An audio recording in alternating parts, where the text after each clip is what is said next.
ladies and gentlemen. This is Jay Johnson on the module A328. How are empires experienced? On page 46, Unit 12, Caribbean Slavery, Survival, Resistance, and the Making of Freedom, 1760 to 1838. Maroon communities formed across the Caribbean as enslaved people escaped and fled to remote areas to form fugitive communities. There were established and historically significant Maroon populations in Brazil, Suriname, Dominica, and Jamaica. The latter was formed initially by enslaved people who fled the Spanish and joined with the indigenous Taino peoples of the island. The Maroons eventually split into two groups, the Leeward Maroons and Windward Maroons. They fought a war with the British starting in 1728. One of the great leaders of the Windward Maroons was Queen Nanny, an Ashanti woman from Ghana who led a community living in the Blue Mountains. Her guerrilla tactics were credited as key to the Maroons' military success. The conflict was ended through the signing of treaties in 1739 to 1740. Governor Edward Trelawney, 1699 to 1754, understood that the Maroons could be defeated militarily. So he drew up an agreement that recognised the Maroons as an independent community with its own lands, rules, and council. In return, the Maroons committed to returning enslaved runaways and suppressing rebellions. This meant a degree of collaboration with the system that they had fought against. In the context of slavery, negotiation with the colonial power could be necessary to survival. The Maroons continued to be self-governed independent community in Jamaica. Queen Nanny is the only female Jamaican national hero, and her statue could be found in the Emancipation Park in Kingston. In April 2022, Paramount Chieftainess and the Queen of the Maroons, Gamang Gloria Mama G. Sims. The woman now occupying Queen Nanny's seat apologised to her fellow Jamaicans for the Maroons, while in suppressing enslaved uprisings and returning runaways. Maroons fought for and won their freedom and built the treaties they signed, imposed limits on their autonomy and forced them to provide support for enforcing the colonial regime. As we read the text of the treaty, and the Windward Maroons signed and answered the following questions. In what ways were the Maroons required to support slavery and colonialism? What limits did the treaty set to the Maroon autonomy? How was this an example of divide and rule? In the hostilities shall cease on both sides of forever. Amen. That the said Captain Curao and his people shall have certain quantity of land given to them, in order to raise provisions, hogs, fowls, goats, and whatever flock they may think proper, sugar, canes excepted, saving their logs, and to have liberty to sell the same.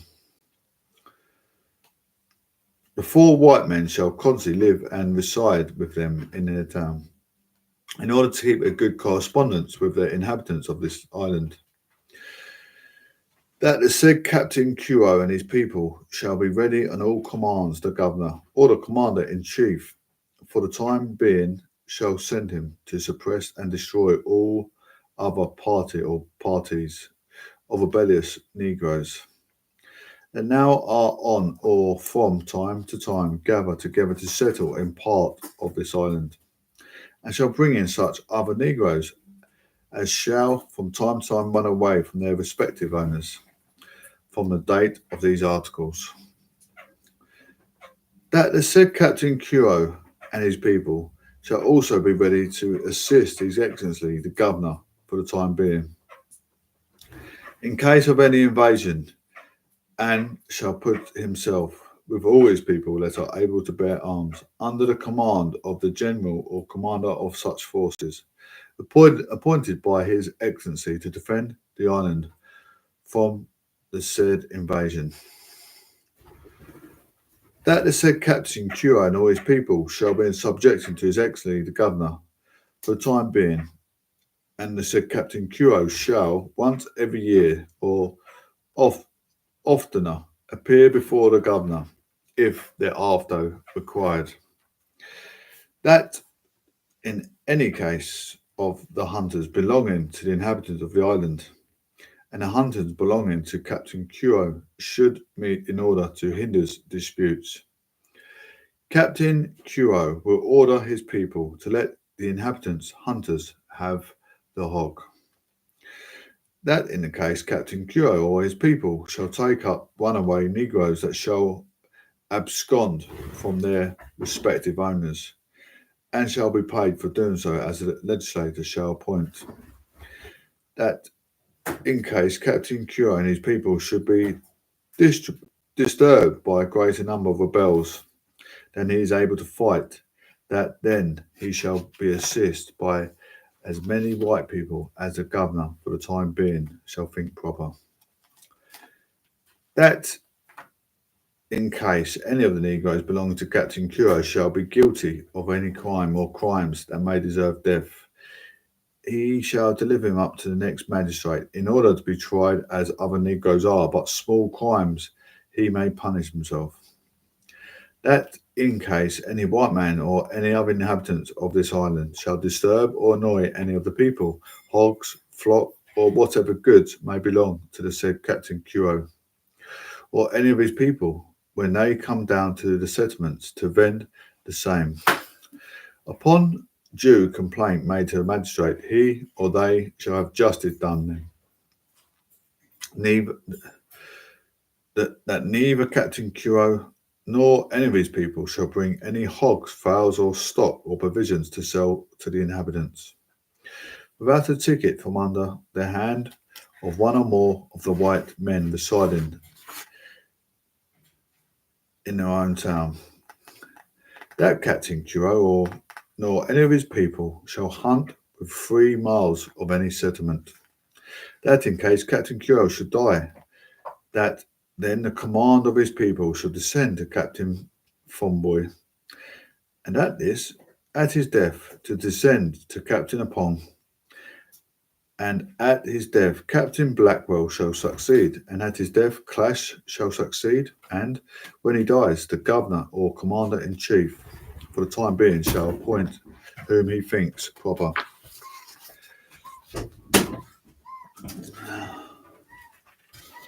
Looking at the uprisings, lots of uprisings. Uprisings by enslaved people took place throughout the Caribbean.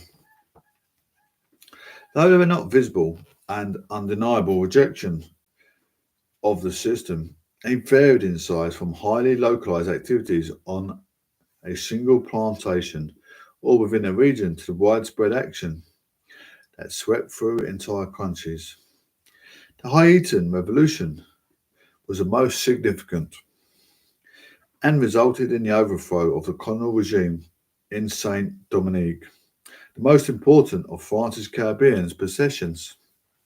The violence that came with the uprising terrified the planter class, who were in a tiny minority. They understood that the ruthless methods or coercion and control they used to subdue the enslaved could not be described. The fact that they were vastly outnumbered. Outside the urban areas, white people lived in relative isolation on their plantations.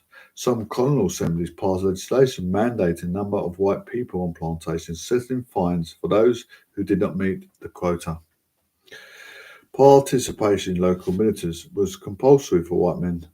The fear of uprisings, in particular the spectre of the Haitian Revolution, which was threaded through the public and private documents produced by slave owners, their legislation, political debates, speeches, pamphlets, newspapers, and private correspondence frequently referenced their anxiety. In relation to the enslaved population, the planters regularly lobbied the British government for additional military and naval protection. Reprisals for uprisings were extreme and often indiscriminate. Court proceedings, if they took place, were brief and relied on flimsy evidence. Punishment was spectacular.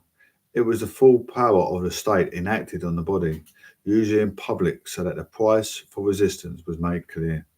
Enslaved uprising posed a problem for metropolitan abolitionists because they allowed slave owners the opportunity to frame the enslaved as barbarous. Anti-slavery campaigners openly encouraged enslaved people to overthrow slavery. The exception was Thomas Clarkson in 1760 to 1846, who supported the Haitian Revolution. However, he believed that the lesson from Haiti was that enslaved people should be emancipated gradually, during which time they should be prepared for freedom.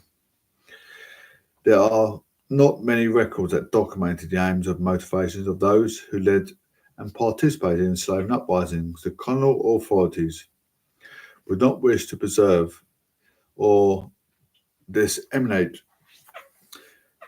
material that could inspire or justify further rebellion. This problem was exacerbated by a lack of literacy among the enslaved.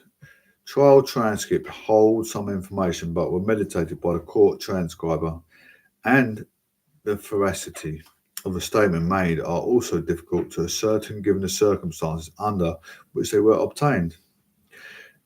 In the case of Samuel Sharp, his words were recorded by a sympathetic missionary who later published them. During 1816, uprising of enslaved people in Barbados, known as Broussard's Rebellion, enslaved people produced banners that expressed their aims. One of their flags, created by a rebel named Johnny Cooper, was reproduced as an image. And we can analyse the visuals to try and understand more about how we imagine freedom. Cooper depicted the Royal Navy sailing away from Barbados, leaving the island to become an emancipated black society. He foresaw a new social hierarchy with the black leader whose authority was raised above that of the king. Black men and women would be well clothed, fed and respectable. While the majority of this section has focused on different forms of resistance, one of the most effective forms of survival was accommodation. As Krista Peatley argued, slavery was as complex as it was cruel. Negotiating its grim realities required determination and skill, even selfishness, and it was next to impossible to endure without making compromises of one kind or other. Slave owners used physical punishment and physiological terror, but they also established complicated internal hierarchies on the plantation, and these hierarchies incentivized enslaved people to comply or even cooperate. Privileges were bestowed on these deemed to be useful and faithful. These structures were based on skill and racial gradation, with lighter skinned people often given better positions. Both the driver, who controlled the field gangs, and the head of the domestic staff were elite positions on the plantation. Proximity to whiteness offered a limited and contingent degree of protection from the worst depredations of plantation life. It may mean better food, clothing, and housing, and for some, it held the promise of manumission. For those that occupied these positions, they were allowed to exercise power over other enslaved people. These relative comforts were hard won and were not relinquished easily. This was designed to foment division between enslaved people so that their owners could hope for support in the event of any unrest. Men's jobs: driver, carpenter, cooper, mansion, blacksmith, sawyers, wains, men's boatswain, boilerman, penkeeper, doctor, cook, fisherman, distiller, muleman, fieldman, stableman, driver, groom of horses, Litter man, house boy, gardener, jack of man, woman's jobs, seamstress, washer, field woman, midwife. Men were given the skilled jobs on the plantation if their owner permitted them to. They might earn money by making of additional labour, for example, as a blacksmith. Although they did not choose their job, there was the possibility of more varied labour experiences. Skilled men might be able to travel to different plantations or into the city. Women's roles were more limited. Most of them worked in the field, whose that laboured in other capacities worked within gendered domestic roles. They were less likely to be able to leave the plantation and were more limited in their opportunities to earn money. The inventory listed conditions that affected enslaved people. These included consumptive pox, elephantiasis, epileptic fits, and wooden leg. We do not know if it meant that they didn't work or if they received a medical care. Their poor health would have made life on the plantation even more difficult. Some were described as invalid, superannuated, and worthless.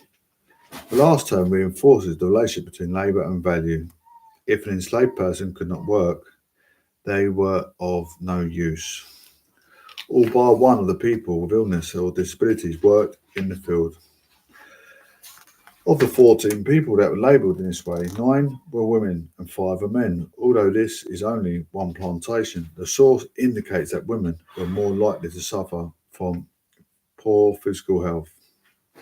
Mary's work was very different to the traditional representation of slavery, which has tended to focus on plantation labour. Her duties included shoveling salt, diving for stones, cutting mangoes, and breaking coral. The dangers posed by her work stemmed from the corrosive effects of salt on the skin and the possibility of drowning in the sea. Her account shows a diversity of work undertaken by enslaved women and how their labour was integrated into all aspects of the Caribbean slave economy. Will was a skilled carpenter. Perhaps his work enabled him to form a relationship with enslaved women on a different plantation. It must have been difficult for them because their ability to see each other was independent on their owners, and they were not allowed to live together. The attachment perhaps brought the couple comfort and joy, but also made it harder to run away as it provided Will's enslavers with a clue to find him. If Will went to stay with his wife, she could be forced to give him up or be punished if she had been hiding him. If Will did not go to stay with his wife, then she faced a prospect and his separation would be permanent. If Will was captured, his ability to visit his wife would be likely had been removed. This is just one example of the emotional difficulties brought about by forming close bonds under slavery.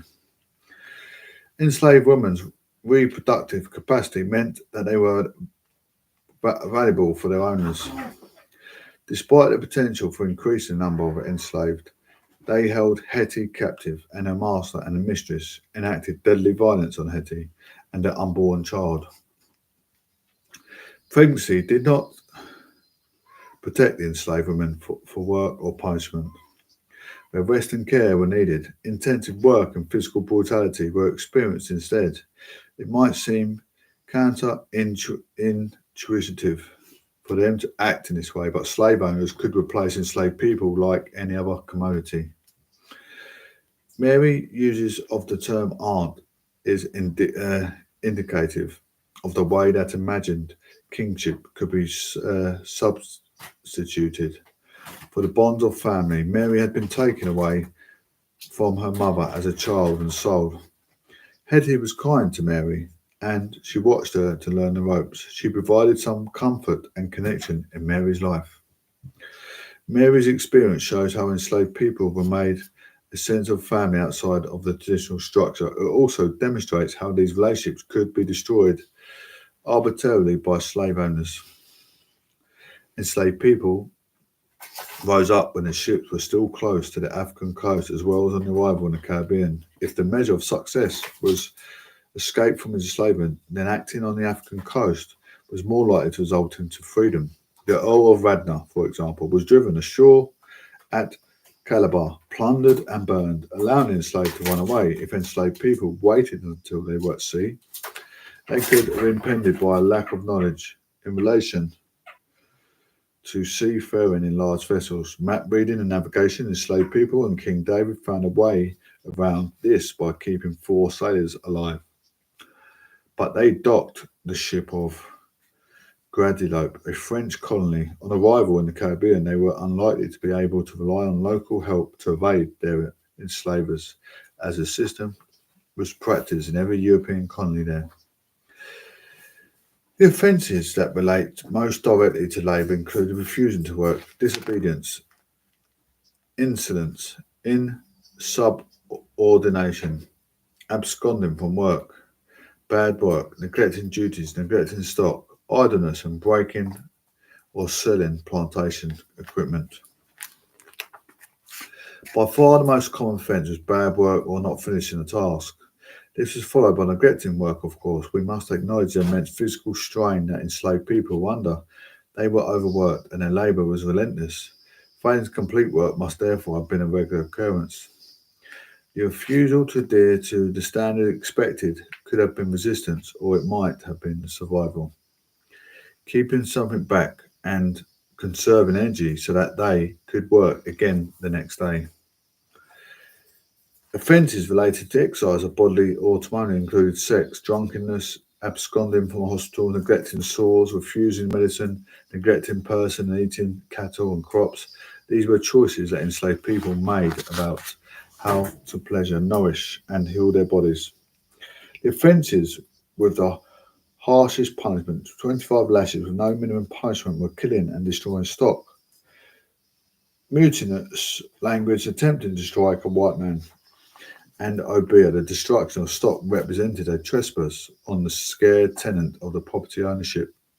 It was also an expensive commodity to a place, which might impact on the productivity of the plantation. Both mutinous language and assault threatened the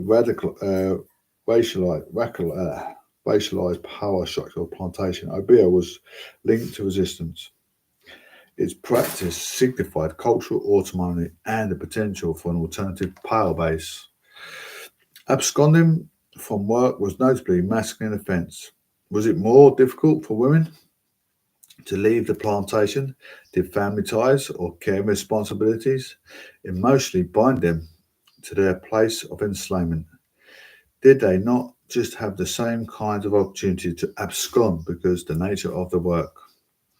The Maroons were required to join forces with the British to suppress uprisings by enslaved people. From the date of the treaty, they could no longer harbour runaways, but had to return them to their enslavers and would be paid for doing so. If a colony was attacked, the Maroons agreed to offer military support to repel invaders. 4 white men would reside with the Maroons. This was a form of surveillance to ensure their continued cooperation. They continued to be subjects of the governor and were required to attend him annually. They were not allowed to commercially grow sugar, which limited their economic freedoms.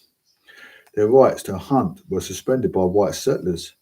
They could administer justice except in the most serious of cases, which should be referred to the magistrate. The order of succession was set out, and the governor reserved the right to pick new leadership once the named individuals were dead. In granting the Maroons limited land and independence, the British set the community apart from the masses of enslaved people. The Maroons had proven their military ability, but the treaty ensured that this power would be harnessed to the colonial state. Making the Maroons into the slave catchers, they alienated them from the enslaved population, creating division and stoking animosity. Page 62.